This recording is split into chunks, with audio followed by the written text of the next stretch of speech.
बहुत बहुत स्वागत है दोस्तों। आइए बात कर लेते हैं मेरे एनपीएस पोर्टफोलियो का। जी हाँ दोस्तों, जो लोग मेरे वीडियोस रेगुलरली देखते रहते हैं उन्हें पता होगा कि मेरे तीन पोर्टफोलियो दिखते रहते हैं। एक म्यूचुअल फंड पोर्टफोलियो जहाँ पे मैं बल्क इन्वेस्टमेंट करता हूँ। दूसरा मेरा एक शून्य प्लेटफॉर्म का पोर्टफोलियो है जिसमें मैं जेब खर्च के लिए पैसा निकालने के लिए थोड़ा बहुत 1 सवा लाख तक इन्वेस्ट करता रहता हूँ। और तीसरा मेरा एनपीएस पोर्टफोलियो है जहाँ पे मैं अपनी सैलरी से हर महीने एक डिसेंट अमाउंट कटवाता रहता हूँ, जहाँ की मेरा एक रिटायरमेंट फंड जनरेट हो चुके हैं। तो दोस्तों, जैसे कि आप सभी लोग जानते हैं कि मेरा टायर वन में है और H D F C fund management के पास मेरा एनपीएस पोर्टफोलियो है। और इसमें मैंने स्कीम चॉइस जो है ऑटो एग्रेसिव चुनी हुई है ताकि एग्रेसिव इन्वेस्टमेंट कर सके और एग्रेसिव रिटर्न यानी कि ज़्यादा रिटर्न मिल सके। हालांकि इस वक्त सिचुएशन ऐसी है कि मेरा अब पोर्टफोलियो जो है वो एक्स आई आर आर आप देख सकते हैं 9.83 का परसेंट हो रखा है और मेरी जो वैल्यू ऑफ होल्डिंग है वो 5,26,848 रुपये हो रखी है। तो मैंने टोटल कंट्रीब्यूशन अभी तक किया 4,37,589 रुपीज़। टोटल मैंने 36 कंट्रीब्यूशन किए हुए हैं और जो मेरी करंट वैल्यू है 5,26,848 रुपये है।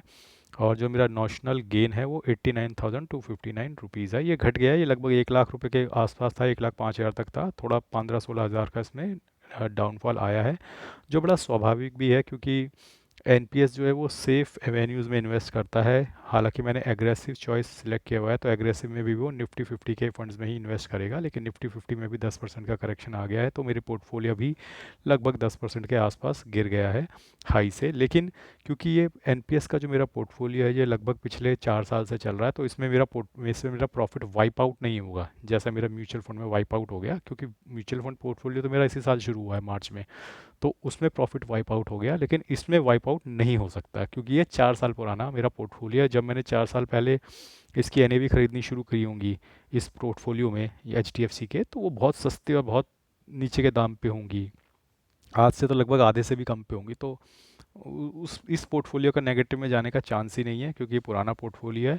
तो खेल हमेशा समय का होता है दोस्तों। जब कल को मेरा म्यूचुअल फंड पोर्टफोलियो भी पुराना हो जाएगा तो वो भी फिर नेगेटिव में नहीं जाया करेगा, लेकिन अभी तो पहला ही साल है, 8 महीने हुए हैं मेरे म्यूचुअल फंड पोर्टफोलियो को, तो वो नेगेटिव में चला गया। लेकिन एनपीएस पोर्टफोलियो के नेगेटिव में जाने का कोई चांस नहीं है, एक 1% भी चांस नहीं है, क्योंकि इतनी फॉल के बाद भी ये 10,000 रुपये घटा है और अभी भी मेरा लगभग 90,000 रुपये का नोशनल गेन दिख रहा है। तो मुझे नहीं लगता ये नेगेटिव में जाने वाला है। और बात करें कि किस तरीके से मैं टाइम टाइम पे इन्वेस्टमेंट कर रहा हूँ, तो आप देख सकते हैं कि अप्रैल के मेरा कंट्रीब्यूशन था वो 6 मई को कटा था। जो मेरा मई का कंट्रीब्यूशन था वो 31 मई को कटा था। जून का कंट्रीब्यूशन 27 जून को कटा था। जुलाई का कंट्रीब्यूशन 5 अगस्त को कटा था। ये वॉलंटरी कंट्रीब्यूशन 12 अगस्त को मैंने 50,000 रुपये डाल दिए थे। अगस्त का कंट्रीब्यूशन सितंबर में कटा था। सितंबर का कंट्रीब्यूशन भी 30 सितंबर को कट गया था और अक्टूबर का कंट्रीब्यूशन भी मेरा हो चुका है। तो हर महीने जो है 7,618 रुपये मेरे सैलरी से कटते हैं और मेरे एनपीएस पोर्टफोलियो में चले जाते हैं। प्लस टैक्स सेविंग पर्पस से भी मैं वॉलंटरी कंट्रीब्यूशन कर देता हूँ साल में एक बार 50,000 रुपये का, क्योंकि 2 लाख रुपये तक का यहाँ पे एग्जेम्पशन मिलता है एनपीएस में। 1.5 लाख जो आप अपना सैलरी से कटवा सकते हैं, अगर आपका बेसिक ज़्यादा हो तो आप 1.5 लाख टच कर पाएंगे, मेरे केस में 1.5 लाख टच नहीं होगा। प्लस 50,000 एडिशनल एनपीएस में आप डाल के टैक्स सेविंग कर सकते हैं। तो मैं भी उतना ही डालता हूँ जितने की टैक्स सेविंग हो जाए, और ये मेरा रिटायरमेंट फ़ंड है, मुझे इसमें कोई जल्दी नहीं है। आराम से धीरे धीरे ये इन्वेस्ट हो रहा है और 1 करोड़ की जर्नी में मैं धीरे धीरे आगे बढ़ रहा हूँ। हालांकि मेरी गाड़ी अभी हिचकोले खा रही है क्योंकि मार्केट में थोड़ा क्रैश आया हुआ है 10% का, लेकिन कोई बात नहीं, ये गाड़ी दोबारा चलेगी और जल्दी इसमें अच्छे रिटर्न आपको नज़र आएंगे। तो दोस्तों, आज के लिए बस इतना ही। जल्दी दोबारा वापस मिलेंगे एक और मेरी वीडियो में। तब तक के लिए धन्यवाद। Good bye.